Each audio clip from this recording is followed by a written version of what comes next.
Aloha, ladies and gentlemen. Welcome. My name is SprinkleBeard. We stream on Twitch every single day from 1 p.m. Eastern Standard Time to 6 p.m. Eastern Standard Time. And today's video, we're going to be talking about the beloved Ninja Champion.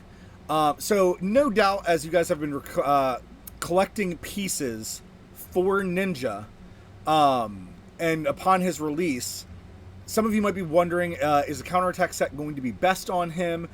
Maybe you've put it on another champion and you're like, oh, I'm going to move it over. And I've entitled this video, Ninja is a Trap. And here is why. I do think Ninja's great. I actually don't have a problem with Ninja at all. Stat-wise, well, we're looking at the base 5-star Ninja there. Here, let's go to Shadowkin and give him the proper look at. Stat-wise, he has a very respectable attack. He's got kind of a middle-of-the-road HP, slightly low defense, but middle-of-the-road speed stat, but good crit damage, and then the fact that he gets accuracy as well makes his stat pool very good, very respectful, and like not overpowered.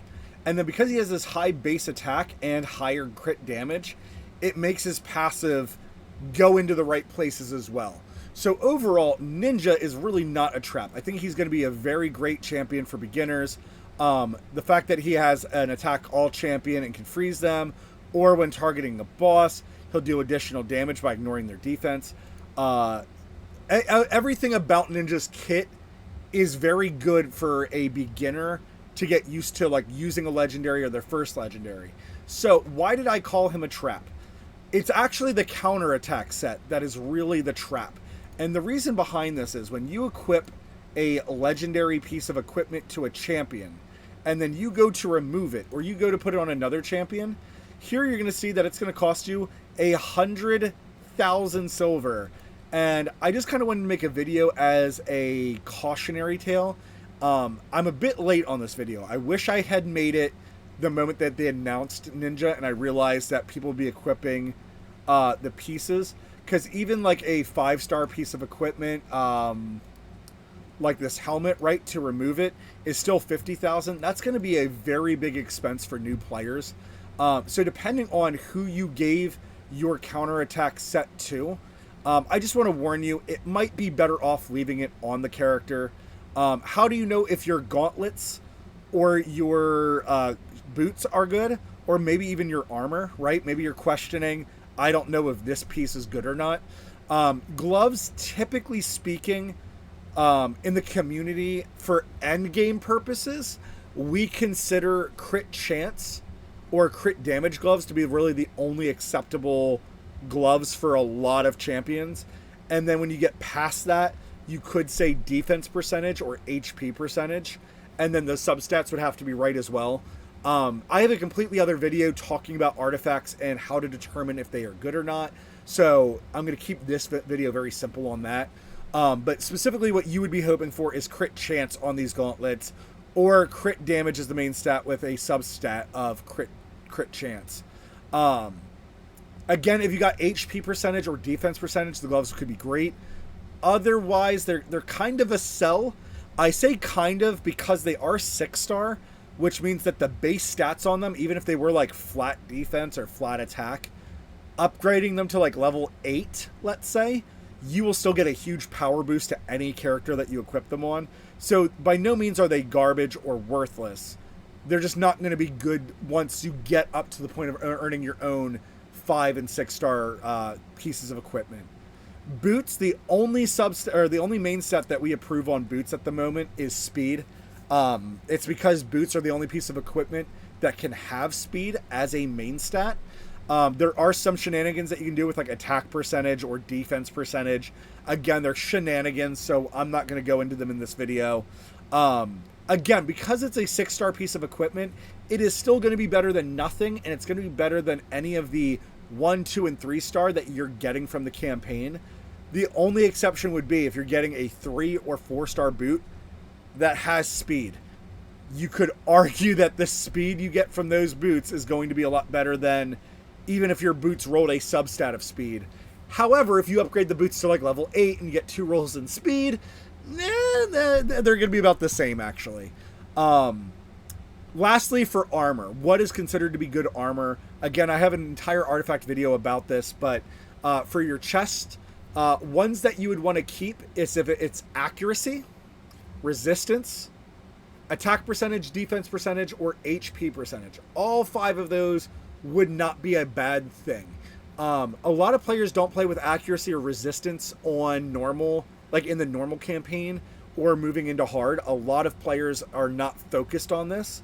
As you get to higher levels, you understand that to freeze all enemies or to burn all enemies or to get this defense down in Ninja's kit, you do need to have accuracy. You do want to have a higher accuracy stat than your opponent has resistance.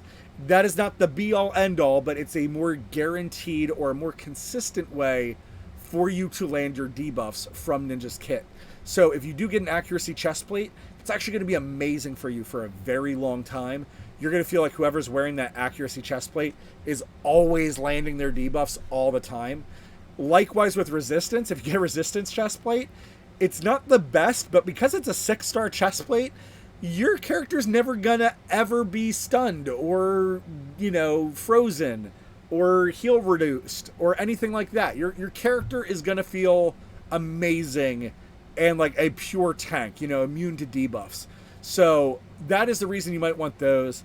Attack percentage, you obviously want on an attack character. And then defense percentage or HP percentage is good for any support or really any defense or HP champion, base champion. It just depends on who you want to gear it with. I think this set will be perfectly fine for Ninja on release. And the big reason why is that when a champion counterattacks, they will use their A1 or their first ability.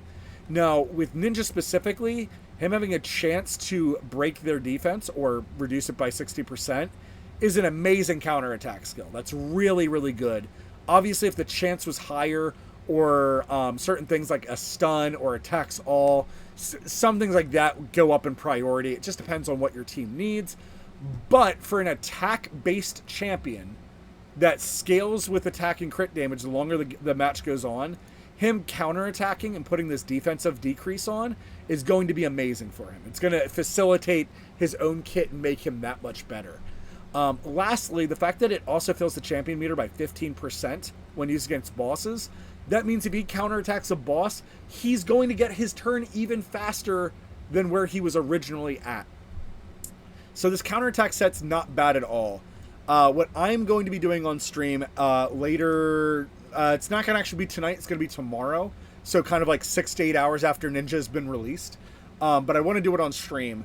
We are going to be equipping Ninja in a vampire set, and we're going to be seeing if he can farm campaign 12-3.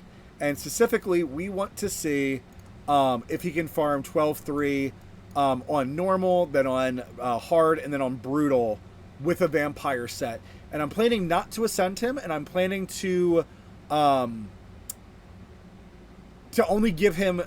The problem is I only have like 5 and 6-star gear, so I'm doing a little bit of a jaded test. So I'm not going to upgrade his gear too much. I might only upgrade it to like 8. Earlier on stream today, I said maybe 12. I think I might pull back to 8. Just to see how much he can clear on his own as a campaign farmer. But I also think the vampire set might be a great way for beginners to go because his attack gets more and more powerful the longer the match goes on.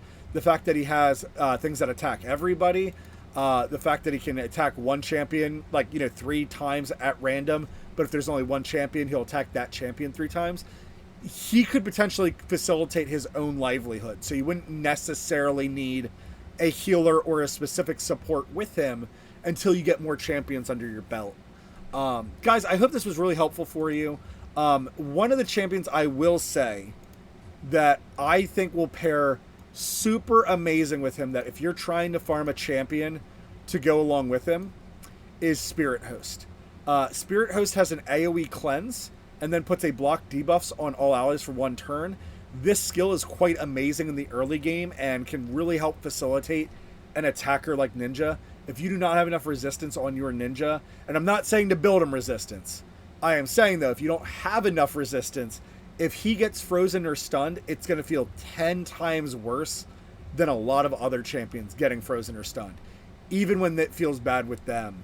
But then she also has a attack increase, or when you ascend her enough, a 50% attack increase that would pair super well with Ninja, and then she has a way to facilitate her own healing. So with Ninja being in like a vampire set or a counterattack set, and then you buffed his attack using Spirit Host, I could see Ninja being a really, really big terror, without just putting him in the basic things like a speed set. I think the accuracy set will be great for him.